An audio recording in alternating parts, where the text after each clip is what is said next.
নমস্কার বন্ধুরা, আমি আজকে বানাচ্ছি ছোলার ডালের হালুয়া, বা এইভাবে বরফির মতন যেহেতু কেটে নিচ্ছি এটাকে বরফিও বলা যেতে পারে, ছোলার ডালের বরফি। আসুন আমি দেখাচ্ছি এটা আমি কেমন করে বানাচ্ছি। আমি এখানে ছোলার ডাল ভিজিয়ে রেখেছিলাম 5-6 ঘন্টা মতন, জল ঝরিয়ে নিয়েছি। এবার একটা কড়াইয়ের মধ্যে 2 টেবিল চামচ ঘি দিয়ে দিলাম, তার মধ্যে জল ঝরানো ছোলার ডালটা দিয়ে আমি এটাকে খুব ভালো করে একটু ভেজে নেব। এর মধ্যে আমি 1 ফোঁটা ফুড কালার দিয়ে দিচ্ছি। কেউ চাইলে এটা নাও দিতে পারেন, এটা জাস্ট রঙটা সুন্দর হওয়ার জন্য আমি ফুড কালারটা দিলাম। এবার এর মধ্যে দিয়ে দিচ্ছি এলাচ দানা, 2টো এলাচের দানা নিয়ে নিয়েছি। আর দিয়ে দিচ্ছি ছোটো কাপের 2 কাপ অথবা বড় কাপের 1 কাপ দুধ। এবার আমি দুধটা ডালের সঙ্গে মিশিয়ে খুব ভালো করে জাল দিয়ে নেব যতক্ষণ না অবধি ডালটা সিদ্ধ হয়ে আসছে আর দুধটাও একদম শুকিয়ে আসছে। এবার আমি স্বাদ অনুযায়ী একটু নুন দিয়ে দিচ্ছি, আবারও এটাকে খুব ভালো করে মিক্সড করে দিচ্ছি। ডালটা এবার সিদ্ধ হয়ে আসলে একবার চেক করে নেব। আর দুধটাও এখানে ঘন হয়ে গেছে, আস্তে আস্তে শুকিয়ে আসছে। এই পর্যায়ে আমি এবার এর মধ্যে দিয়ে দেব চিনি। এটা খুব বেশি মিষ্টি ভাল লাগে না, একটু হালকা মিষ্টি ভাল লাগে, তাই 100 গ্রাম মতন আমি এখানে চিনি দিয়ে দিলাম। এবার চিনি দেওয়ার জন্য এটা আবারও নরম হয়ে যাবে, তারপর এটাকে একটু আবারও নেড়ে নেড়ে শুকিয়ে নিতে হবে। আমি এর মধ্যে 1 টেবিল চামচ গুঁড়ো দুধ দিয়ে দিলাম টেস্টটা আরও বেটার হওয়ার জন্য। এবার সব কিছুকে খুব ভালো করে কন্টিনিউয়াসলি নেড়ে নেড়ে শুকিয়ে নিতে হবে।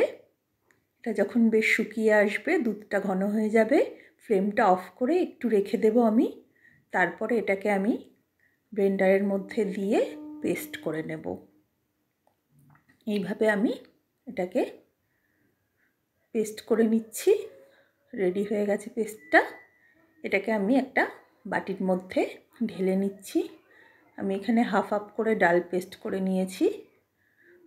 এইভাবে আমি পুরো ডালটাকে একটা বাটির মধ্যে নামিয়ে নিলাম। এবার কড়াই গরম করে আবারও আমি এর মধ্যে 1 টেবিল চামচ ঘি দিয়ে দিচ্ছি আর দিয়ে দিচ্ছি বেটে রাখা ডালটা। এবার আমি এর মধ্যে, এটা যেহেতু একটু শক্ত শক্ত হয়েছে তাই হাফ কাপ আরও দুধ দিয়ে দিচ্ছি। দিয়ে এটাকে খুব ভালো করে অনবরত নেড়ে যেতে হবে। এইভাবে আবারও দুধটার সঙ্গে এই ডাল বাটাটা খুব ভালো করে মিক্সড করে নেড়ে মিশিয়ে নিলেই এটা রেডি হয়ে যাবে।